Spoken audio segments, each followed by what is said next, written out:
Vous avez entendu samedi ces slogans hurlés par des manifestants à l'attention des policiers « Suicidez-vous ». Vous les avez entendus? Non, j'étais pas dans les manifestations, donc je ne les ai pas entendus. Vous les avez entendus à la télévision? Oui.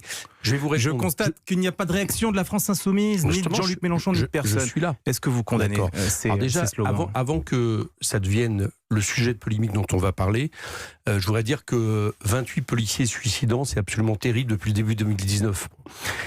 Et ce que je remarque, c'est que Castaner, le ministre de l'Intérieur, a expliqué que c'était dû au métier. Donc il y a une reconnaissance des responsabilités de l'État. Je dis ça parce que il n'y a pas, figurez-vous qu'il n'y a pas d'études, en réalité, d'audit sur les raisons de suicide de policiers au ministère de l'Intérieur.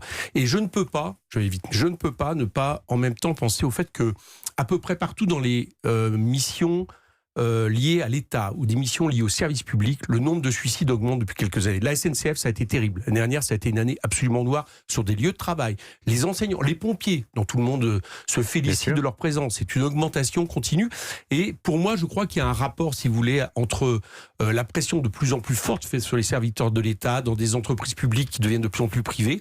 Et le risque psychosocial. Voilà. Et je voudrais quand même dire quelque chose par rapport à ça, parce que je crois que c'est ça un des gros problèmes que vivent aujourd'hui ceux qui servent l'État. C'est dit, et donc je vous appelle à la cohérence. Voilà. Lorsque des manifestants hurlent des slogans haineux vis-à-vis des policiers en leur disant « suicidez-vous », et hier, la gendarmerie de Landivisio en Bretagne, tagué, flic suicidé à moitié pardonné, pouvait-on lire sur le mur.